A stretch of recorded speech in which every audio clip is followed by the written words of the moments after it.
Hi, folks. Welcome to part two of manual testing series. In, in the part one, we spoke about what is software testing and why it is important. In this video, we will talk about principles of software testing. Testing shows the presence of defects. Exhaustive testing is not possible. Early testing. Defect clustering. Pesticide paradox. Testing is context dependent. Absence of error fallacy. So these are the seven principles that are there in principles of software testing. We will go through each of the principle and understand it briefly. First principle is testing shows the presence of defects, which means that the test engineer will test the application to make sure that the application is bug or defects free. Even though it is not 100%, we cannot achieve defect free application, but the accuracy could be more. So it can be like 99% of accuracy is there or it is bug free. So then it is a good application, right? The primary purpose of doing testing is to identify the numbers of unknown bugs with the help of various methods and testing techniques. By doing testing on any application, we can decrease the number of bugs, which does not mean that the application is defect free, because sometimes the software seems to be bug free while performing multiple types of testing on it, which means that with the help of testing, we can uncover the unknown bugs. Okay, though it is not 100% defect free, we can achieve maximum. Sometimes we as a testers will think from an end user, right? So there the chances of uncovering the defects are more. How the usable it is, how much friendly it is, all these type of testing that we will do. Okay, and also compatibility. There are different types of testing that we will perform on that application, and we are the one who will make sure that the application is working fine. We'll make sure it is working fine and also it is bug free. If we perform multiple times the execution, so we will get to know that if it is bug free, then we are good to go, right? So that's the reason testing shows the presence of defect. Exhaustive testing is not possible. So this is one of the uh, principle which we have to take care while writing the tests. Okay, sometimes it seems to be very hard to test all modules of all modules and their features with effective and non-effective combinations of inputs data through the actual testing process. Suppose I'll give you an example. There is a text box which accepts the number between 0 to 10. So that means that if you put the value 0, it should work.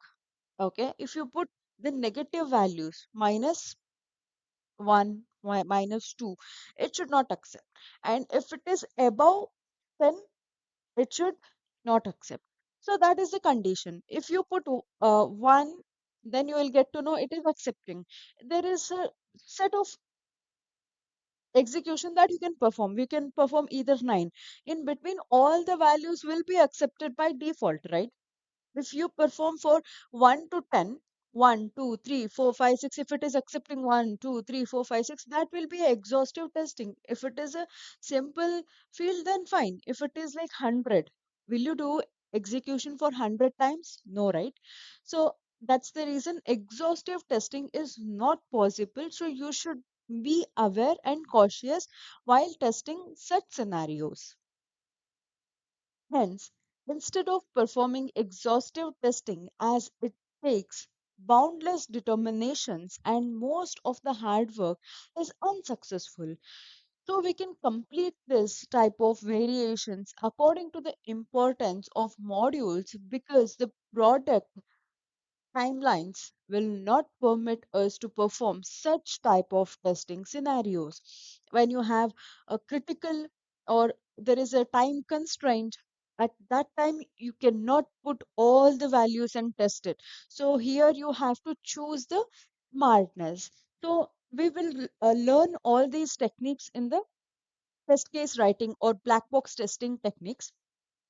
Okay, going ahead, early testing. Here, early testing means that all testing activity should start in early stage of software development life cycles requirement analysis stage.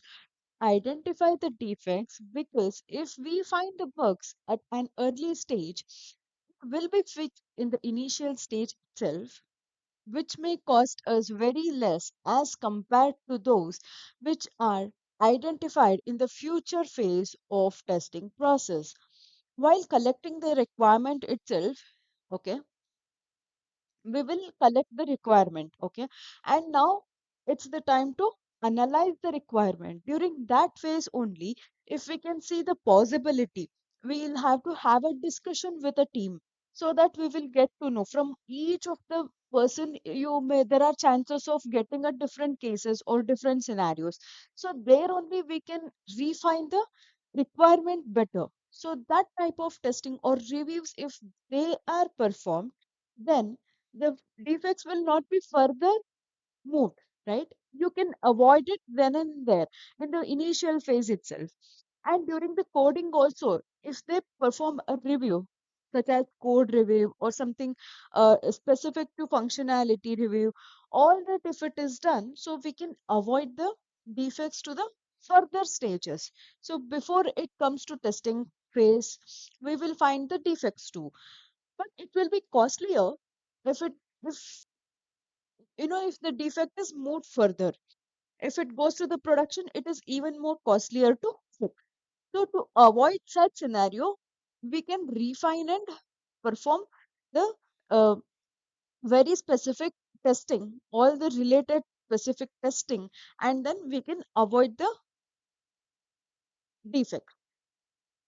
So with the help of early testing. Next is defect clustering. The defect clustering define that throughout testing process, we can detect the number of bugs which are correlated to a small number of modules. We have various reasons for this, such as modules could be complicated,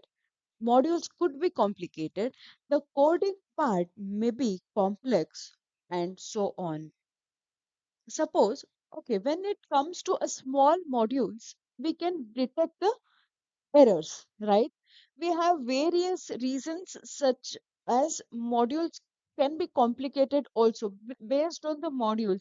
It is not specific to if you put a particular type, testing type onto a particular module, and you will have to further test it by using different techniques also, and through which you can uncover the defect.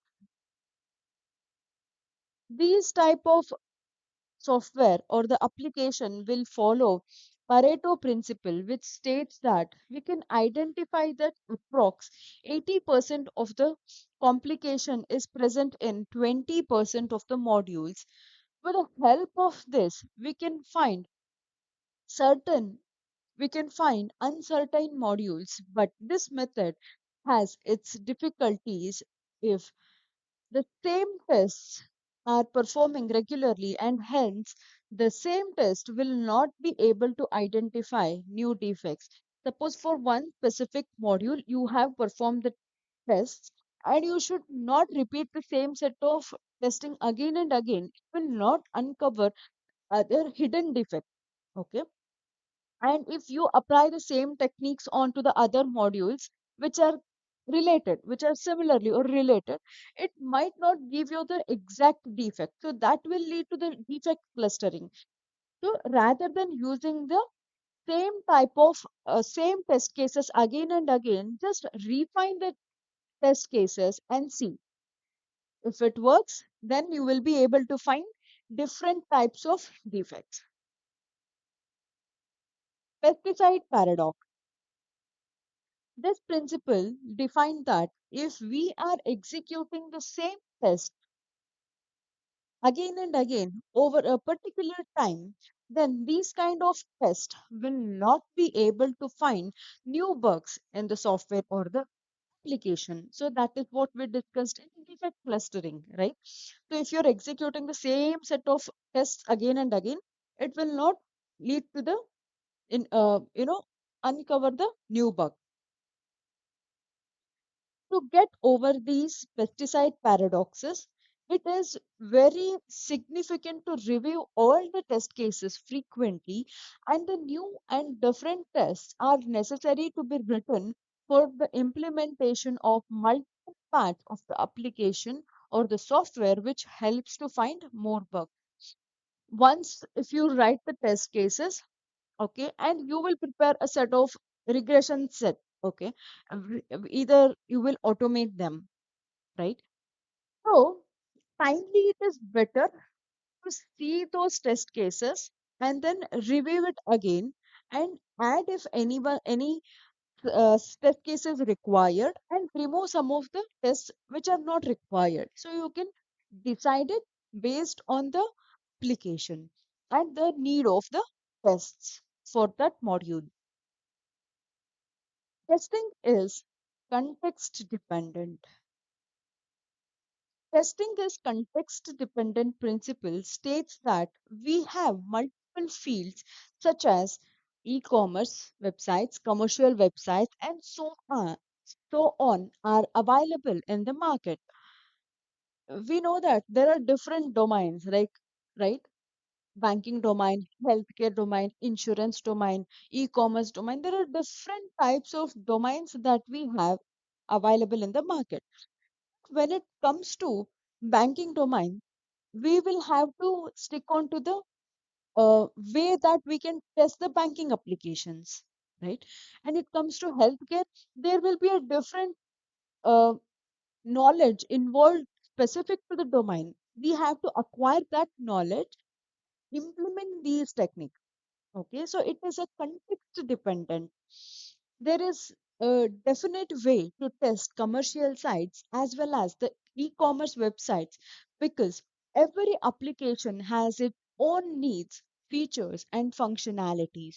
To check this type of application, we will take the help of kinds of testing, different technique, approaches, and multiple methods.